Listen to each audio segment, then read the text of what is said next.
There's really no reason that we can explain why this group of human beings would be in the same room other than whatever your connection is to Ginger or the rest of the family.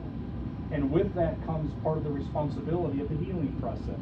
You may have a story, you may have a moment to share, a picture to share that's going to be part of the fabric. And let's be honest, when we all parked our cars a little bit ago, every one of us had decisions we're trying to make, things that we're worried about, maybe that no one else in the room even knows about. So my hope, whenever I get to do a service like this, is by the time that we get back in our cars in a little bit, we're going to be better people than we were when we came in, simply because of the story of this little firecracker. I was truly inspired. I was telling, I got to meet Chris here a little while ago, and I was telling him, I do this a lot, and I've not heard an amazing story as much as this lady in a long time, to be quite honest. That their generation is tagged the greatest generation, and I don't think that that's an exaggeration. There was a grit and a strength in that generation of people. I don't think any other 100 years of people will ever see such drastic change as their generation did. There will always be change, but to go air travel and technology and even the way people treat each other, their generation saw a lot. And I even asked, she would have been born and lived through the Great Depression. I asked Terry if that affected her, and she said no. They didn't even really know about it till later because they were from South Georgia and they raised everything they needed anyway. They didn't have any money in the bank to lose, so that was just life as they knew it at the time. And today, we think we have so much to complain about. And yet that generation, including Ginger, just kept going and made the best of everything. Well, 95 years, to be honest, is hard for me to wrap my head around. That's a long time. And although I did not have the privilege to know her, this room is packed with people who did. So for the next couple of moments, we're going to hear from two people that probably referred to her as GGG. Is that correct? Grandkids. So Eric's going to come first, and then Chris is going to come after that. So Eric, come on in.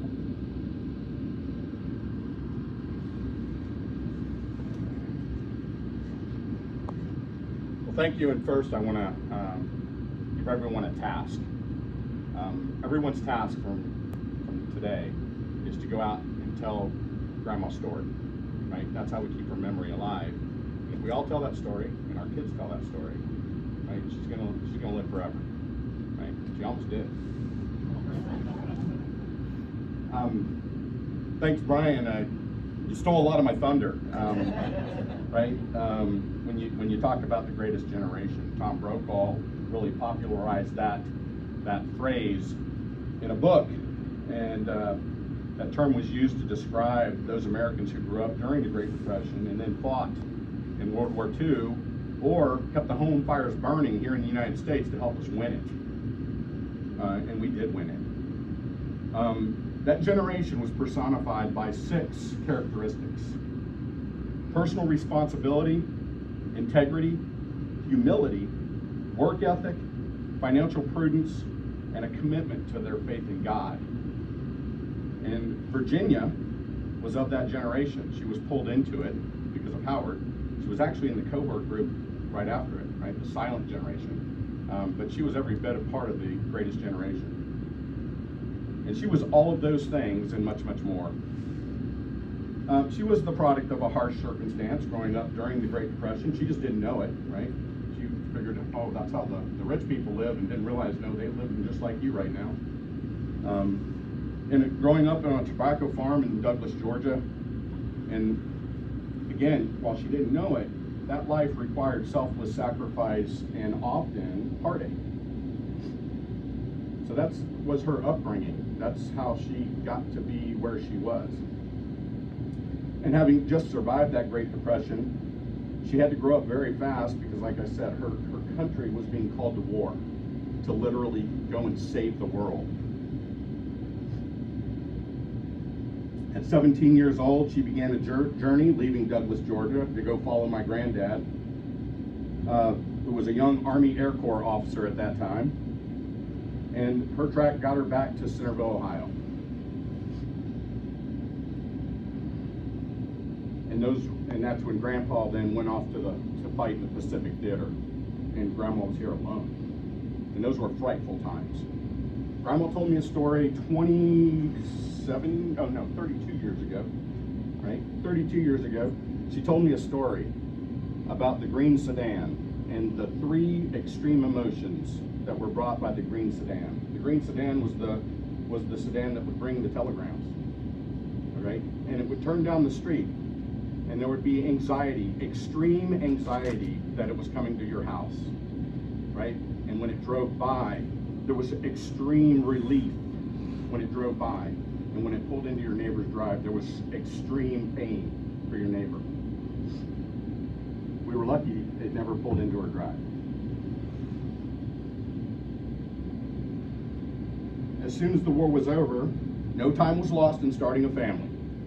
The baby boom and boom it was, with 3 girls, Tony, Marcy, and Terry. Grandma made very sure that Granddad did not have to worry about a few boys. He had to worry about all of them. And fortunately, though, for Grandma and Granddad, they were very blessed with 3 very special son-in-laws in Bill, Carl, and Dick. But son-in-laws make Gigi not. Okay? I have the honor of making Gigi. I'm only first by 8 days to Chris. So Grandma Ginger was Gigi. And I share that honor with Patrick and 4 cousins, who I will also refer to as my childhood partners in crime or my best friends, because back then, cousins were best friends. We did everything together. And Grandma made that happen. And of course, that honor was first only to then 18 great grandchildren. So I was a grandchild, and then we had great grandchildren, 18.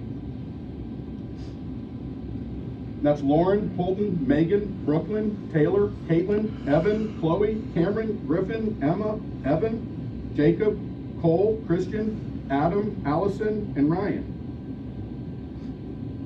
But there's more to Gigi than just GGG. There's four great grandchildren in Russell, Peyton, Rema, and Eliana, who make GGG into GGGG. But it was Chris who recently reflected on some of the memorable times that we had as cousins growing up here and spending time at Grandma's house.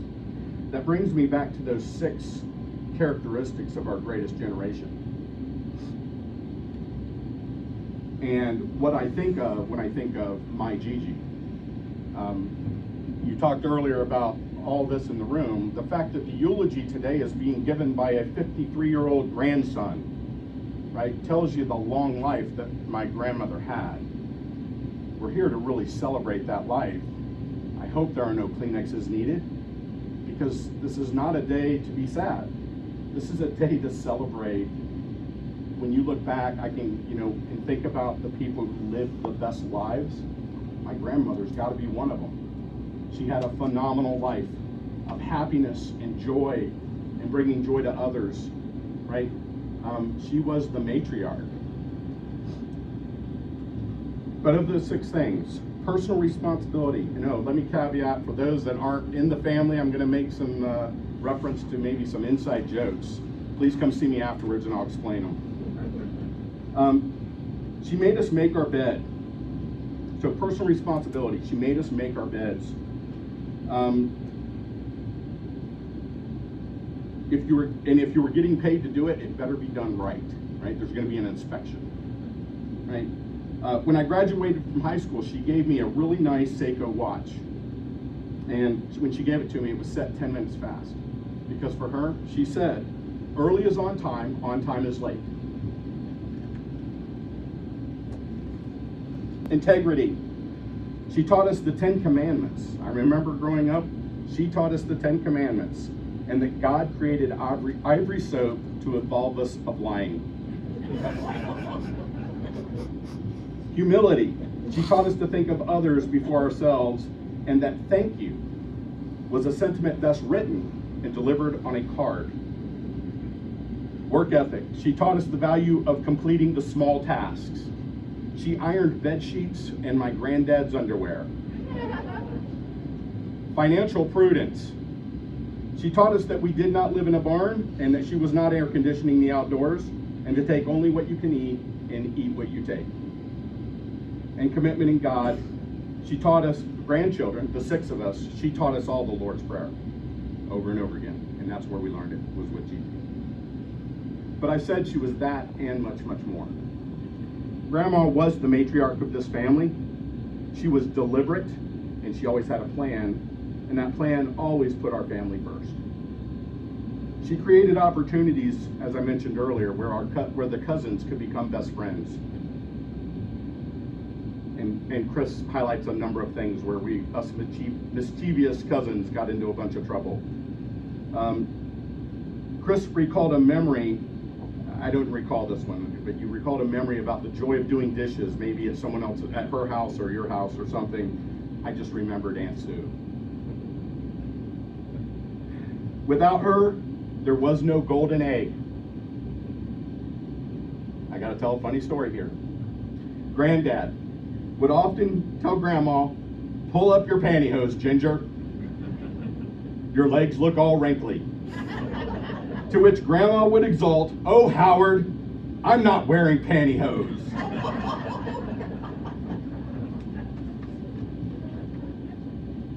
Yes, she taught us the value of laughter, even when it was sometimes at her own expense. She taught us how to make authentic paella. And it wasn't until later I realized that paella is the name of the pan, not the food. She taught us to value close friendships, which I can see here today. And if the Wednesday wenches are here, I need to speak to you afterwards. And to share our love beyond our family with Aunt Marletta, with Grandma Claggett. The title of what I wrote today is What I Think of When I Think of Gigi. So when I think of Gigi, I think of love, I think of laughter, courage, and toughness. She was the definition of a tough old bird. I think of living the best life I can live, being ever grateful for the things that God has given me. She never wanted for a thing. And I think of family, and sometimes have to wonder, are there any negative side effects from having too much ivory soap? And in closing, I just want to say to my grandmother, thank you, thank you, thank you for everything.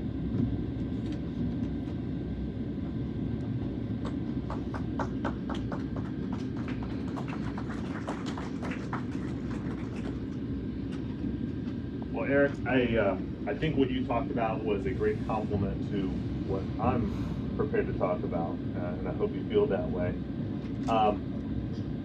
So, thank you also for clarifying, I am the second by 8 days. And it was 5 years ago that I was just amazed about my grandma reaching 90 years old. And I felt that was just an amazing and terrific achievement, which at that time spawned me to create this list that Eric had referenced. So I thought I would share some of those here today, maybe a little better organized. Before I get to that, we are actually in the midst of moving. And in moving, my wife comes to me and showed me just a few days ago, hey, I've got these 2 pictures that we've had in our room. Do we really need these? Well, she didn't, I don't know that she realized this, but one of those pictures would happen to be the same print that was in the guest bedroom of Grandma Holton's. I said, we're not getting rid of that picture. So we'll be keeping the picture. I'm sure the grandkids will remember the 2 beds in the yellow room. And there was a picture above each bed there. Just nothing fancy about them, but just definitely a memory. And so we're keeping that one. The first I will share, this is more around the cousins. And Eric, you're absolutely right. I mean, especially at our younger age, we were definitely best of friends, right? We would spend many Sundays, it felt like all day, it felt like all weekend, quite honestly, over at Grandma's house. At the time, Tony and Bill lived in Xenia, so they were close by. And Terry and Dick, they were originally in Kettering, but then moved just right across the street from my grandma, which I thought was kind of cool. I'm not sure how cool that was. But that was cool, I thought. That was good. So some of the things we did is, we're young boys, and there's nothing stopping us from climbing the trees in the backyard where the telephone poles were. And either Eric or Pat daring us to touch the cable, which we did. And nothing happened. Don't tell your young kids that. But we did do that. Running through the cornfield in the back of the yard, right? And just amazed at how just the breadth of the big cornfield back then, how cool it was to feel like that no one could see us back there. We had the big tricycle and the little tricycle. That was definitely some contention amongst the cousins, and who got the big tricycle, who got the little one, and who didn't get one, right? I hope the cousins remember Clarence, the mailman, and always came by with juicy fruit chewing gum that we'd always give out. I don't know if you could do that these days, but boy, we certainly remember Clarence. Grandma always had the fancy candy in the room or the family room, and I always wanted to have a piece. We were never allowed to have a piece. I may have had one in my entire history there. We'll remember Freddie the cat, and then ended up being Myron. I think it was Myron the gardener's cat that came from the farm, right? Yeah, I remember Myron. Gray cat, I think, too. And Eric, what you didn't know is it was your mom who actually said, it's so much easier to do dishes at someone else's house. And I remember her saying that thinking, it is, somehow it's just much easier and much more enjoyable to do it at someone else's house, which is of course always at Grandma's house. And then of course we took the family walks around the neighborhood on the holidays, and many times we'd make it up to Friendly's, where we all go up and get an ice cream cone, and Friendly's no longer is there, of course. So the next thing I thought we'd talk about is the sleepovers that Brian and I would have at Grandma's. Boy, does she make the best peanut butter and jelly. And I don't know what it is about that. And that's where I found out that there is other jelly other than grape. There's also strawberry, and that was really good. Also learned how to enjoy Brussels sprouts at that time. I could not find a way, but I love them now, and I credit her for that. Who doesn't forget the Folgers coffee can sitting there, and just the aroma of specifically Folgers coffee. When I smell it today, I go right back there. That's also where I had my first coffee. Grandma offered me my first coffee there. I remember Caress soap rather than Ivory soap, and the only reason I remember that is when we got married, we started using Caress soap. So every time I smell Caress soap, I remember getting bad. So maybe the Ivory was for when we said what we shouldn't say. Caress was for getting clean, right? And then the holidays, of course, there was never a holiday where it wasn't make sure you eat what you take. That was definitely an important lesson. Niblet gravy like I've never had before. I've never had niblet gravy like what Grandma would make. And we got to have these little teeny tiny wine glasses, right? When the grandchildren got to have wine with the adults. We had the height chart, which was in the utility room, which I always thought was such a crime when Grandma moved, that what's going to happen to the height chart? And nothing happened to it. What's that? You did take it. Well, now we know. Harry's got it. Because that's simply priceless, right? I mean, you just can't duplicate that. Well, I'm glad to hear that. That's terrific. Of course, the golden egg every single Easter, and the Wizard of Oz on Easter. Those were back in the days. That was the only time you could watch the Wizard of Oz, was only on Easter. We would all crowd back in the back room to watch the Wizard of Oz. And of course the back patio, where a lot of time was spent back there, the adults, watching the sun go down over the cornfield. I just got to say, I'm just so pleased to see everyone here, and I know that Grandma Holton is also so pleased, and she'd be incredibly humbled by the group that is gathered here today. So I thank you, and I thank you on her behalf, because she would certainly say thank you for that. The things I'll remember, of course, is her voice, a very unique voice. She taught me, of course, all of us, the Lord's Prayer, and it's because of her that I know the Lord's Prayer, and I think about her every time that I say it. She always loved the phone calls when I would call her, and it was always a heartfelt thank you. Thank you for calling. It was just 2 weeks ago I heard her say that. So at 95, she really truly did have a full life. So I am definitely here to celebrate her life. And Eric, I mean, you just said it great. I mean, sorry for these tears, but I'm happy to be here after all this time. She's had a wonderful life. Thank you for coming.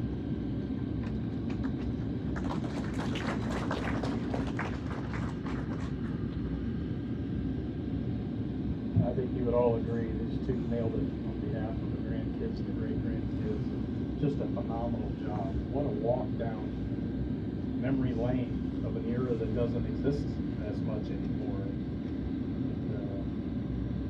And, I think there's a big difference between being a human being and a human doing. In our culture, we put a lot of emphasis on what it means to be a human doing. You and I were to meet for the first time over coffee, we'd probably ask each other in the first 60 seconds, what do you do? What did you do? Because we attach a lot of our identity to whatever we accomplish that way. And by all accounts, it sounds like she was a phenomenal human doing. I understand she loved to stay busy all the time. She had a lot of different hobbies, a golfer, a bridge player, and square dancer. And I understand she was doing crossword puzzles up until very recently. So she liked to be busy and do things.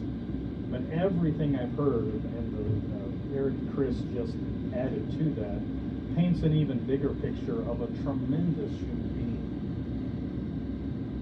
Wow, what a lady. I'm a believer also, and I believe on this side of heaven we only have one job. And that job is to try to be the best version of ourselves, is to try to be as close as we can. And then I believe on the other side, right now, she gets to be the very best version of herself. And I don't say this lightly. I'm thinking she got to meet her twin.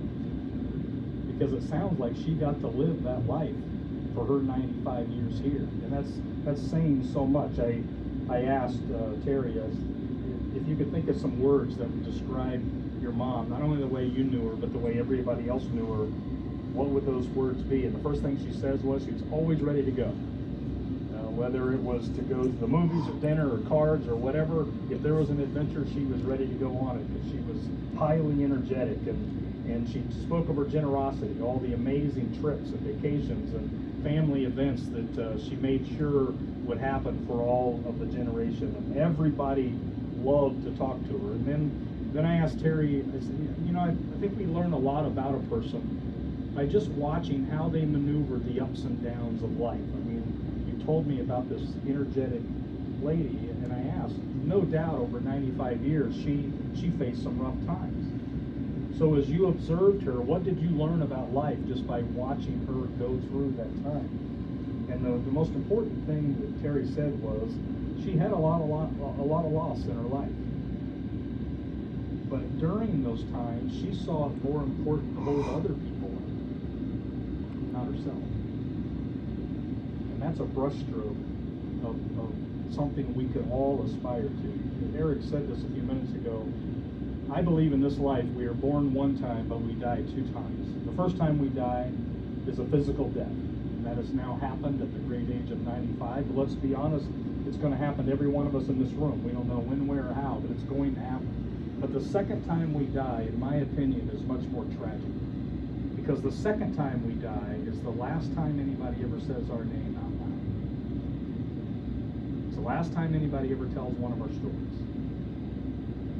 And it's important. Eric just said it is so important that you guys continue to tell Ginger stories. Make sure that by the time there's 7 or 8 G's, that people still know about the legacy that was started. Because, Max and I, we get to do this a lot.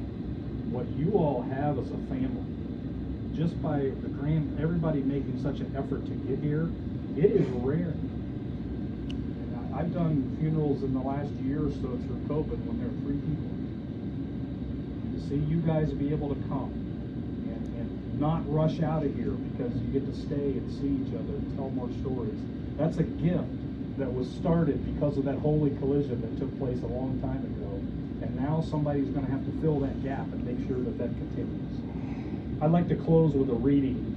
I wasn't sure I was going to share it, but after hearing the boys talk, I hope this brings honor to her life. It's one of the most powerful things I've ever run across And it was part of a speech that Anna Quinlan gave to a group of graduates one afternoon at Villanova University. And I hope that this brings honor to the way that Ginger lived her life. She said, "You walk out of here this afternoon with the one thing that no one else has. There will be hundreds of people out there with your same degree. There will be thousands of people that do what you do for a living. But you will be the only person alive who has sole custody of your life, your particular life, your entire life. Not just your life at a desk or your life on a bus or in a car or at the computer. Not just the life of your mind, but the life of your heart. Not just your bank account, but your soul." People these days don't talk about the soul very much anymore because it's much easier to write a resume than it is to craft a spirit. But a resume is a cold comfort on a winter night, or when you're sad or broke or lonely, or when you've gotten back the test results and they're not so good. So she said, "Here's my resume. I tried to be a good mom. I've never tried to let my profession stand in the way of being a good mom. I no longer consider myself the center of the universe. I show up, I listen, and I try to laugh. I'm a good friend to my husband. I tried to make my marriage vows mean what they say. I show up, I listen, and I try to laugh. I'm a good friend to my friends, and they are to me. Without them, there would be nothing to say to you today because I would simply be a cardboard cutout. So I call them on the phone when I can, and I meet them for lunch. I show up, I listen, and I try to laugh. I would be rotten or at best mediocre at my work if those other things were not true, because you cannot really be first-rate at your work if your work is all you are.